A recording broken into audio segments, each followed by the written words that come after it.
Alors bonjour, on va regarder aujourd'hui comment additionner des nombres fractionnaires. Donc on va voir deux méthodes différentes. Une méthode qui consiste à tout mettre en fraction, donc à transformer ton nombre fractionnaire en fraction, et une deuxième méthode qui consiste à garder tes nombres fractionnaires et à travailler avec ça. Donc la première chose que tu dois faire, tout d'abord, c'est de transformer ça ici en fraction pour la première méthode. Donc ça veut dire que tu vas regarder, tu vas dire, bon, ben je vais faire 5 fois 7, 35, et ensuite tu vas aller ajouter le 4 pour faire 39. Donc ta première fraction va devenir à ce moment-là 39 sur 7.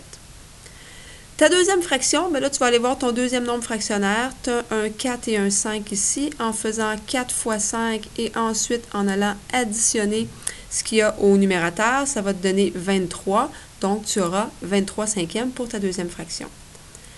Pour additionner tout ça, tu dois mettre ça sur le même dénominateur. Donc, pour la première fraction, on peut faire fois 5 et fois 5. Ça va nous donner un dénominateur de 35.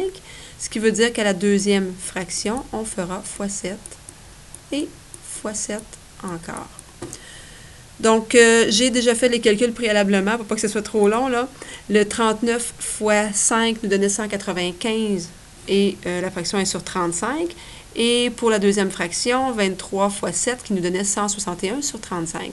Une fois qu'on a le même dénominateur, ça devient facile. J'additionne mes numérateurs qui sont ici et le dénominateur reste pareil.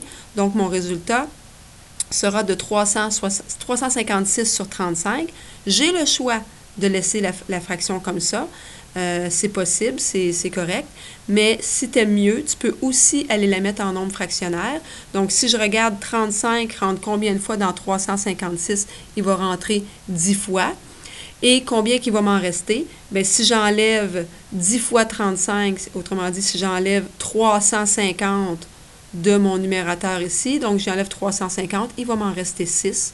Et c'est sur des 35e. Donc, 10 et 6 35e, ça, c'est la première méthode. Deuxième méthode maintenant.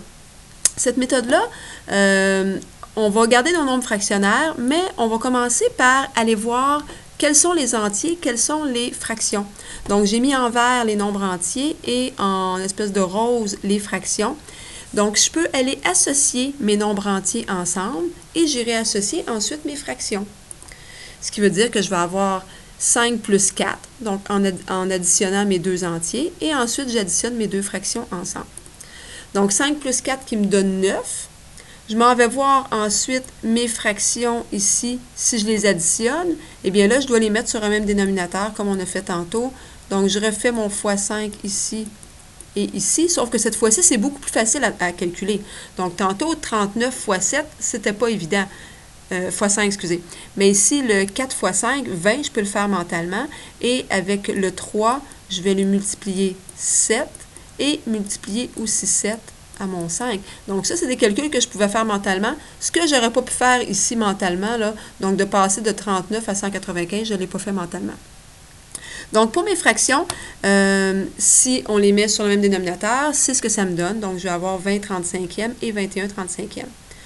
Mes entiers, je les ai déjà réglés, ça me donne 9. Il me reste maintenant à additionner ces deux fractions-là ici ensemble. Donc, ça va me donner 9 plus 41 35e. Maintenant, ce que tu peux t'apercevoir, c'est que dans 41 35e, bien, 41 étant plus grand que 35, j'ai un entier là-dedans. Donc, j'ai même plus qu'un entier. Donc, je vais aller prendre un entier que je vais aller rajouter à mon 9 et je vais voir combien il va me rester à ce moment-là au numérateur. Donc, si j'en enlève 35 à mon numérateur, il va m'en rester 6. Ce qui veut dire que je vais avoir 10, parce que j'ai rajouté un entier ici à mon 9. Donc, je vais avoir 10 et 6 35e.